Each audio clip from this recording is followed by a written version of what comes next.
제가 정치권에서 일하면서 여론조사도 좀 들여다보고 대중들의 심리를 읽을 기회가 있었는데 그때 느꼈던 게 사람들은 대놓고 나쁜 놈보다 착한 척하는 나쁜 놈을 더 싫어하더라고요.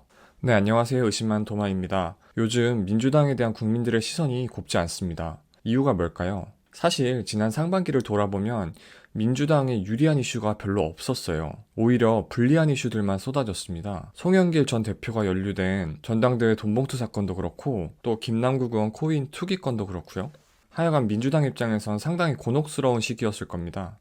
이런 이슈가 터져도 초기에는 지지율이 그렇게 떨어지지 않았어요. 오히려 지지율이 오른 조사 결과도 나왔습니다.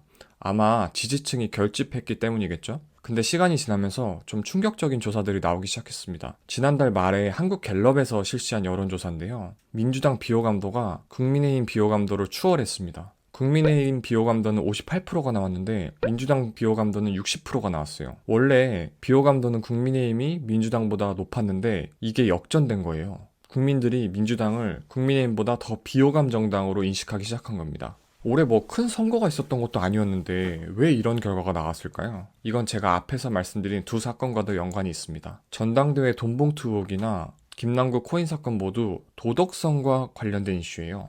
선거에서 졌다면 일시적으로 지지율이 떨어질 수 있겠지만 비호감도가 이렇게 갑자기 높아지진 않거든요. 근데 민주당과 관련해서 계속 도덕성 이슈가 제기되니까 국민들 마음속에는 민주당이 과연 국민의힘보다 더 도덕적인 정당인가? 하는 의구심이 생기기 시작한 거예요. 사실 저번에도 말씀드렸지만 김남국 의원 코인 사건은 법적으로는 크게 문제가 될 사안은 아니에요. 개인이 본인 돈 가지고 투자한 게 뭐가 잘못이겠어요. 근데 국민들 입장에선 앞에서는 없는 척 해놓고 뒤에서는 코인 투기한 게 괘씸한 거죠. 전당대회 돈봉투 사건의 경우도 누구한테 해를 끼치거나 피해를 입힌 건 아니지만 여당의 부조리를 비판한 야당이 돈봉투 문제로 시끌시끌하니까 거기에 배신감을 느낀 거죠. 제가 정치권에서 일하면서 여론조사도 좀 들여다보고 대중들의 심리를 읽을 기회가 있었는데 그때 느꼈던 게 사람들은 대놓고 나쁜 놈보다 착한 척하는 나쁜 놈을 더 싫어하더라고요. 이건 미국도 마찬가지예요. 지지난 대선에서 트럼프가 막장인 거 미국 사람들도 다 알았어요. 근데 비호감도는 오히려 힐러리가 높았거든요. 대놓고 욕심 많은 사람보다 욕심 없는 척 하지만 뒤에서는 욕심 부린 사람이 더 꼴보기 싫었던 거예요. 그런 비호감도의 결과가 트럼프 당선이고요. 그러면 민주당을 아끼시는 분들은 이렇게 반문하실 수 있어요. 아니 왜 민주당에게만 도덕적 잣대를 들이대느냐. 그리고 현실 정치에서 100% 깨끗할 수 있겠느냐. 맞아요. 저도 동의해요. 근데 민주당이 국민들에게 표를 달라고 한 원천이 바로 도덕성이에요.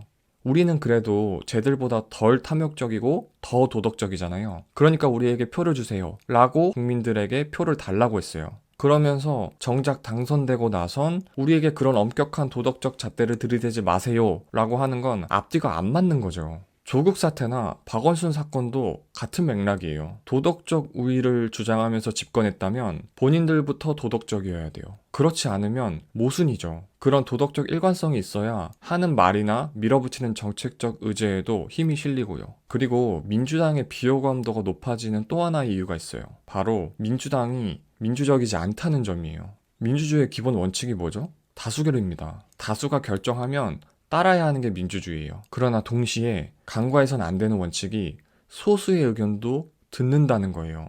우리 인간은 완벽할 수 없어요.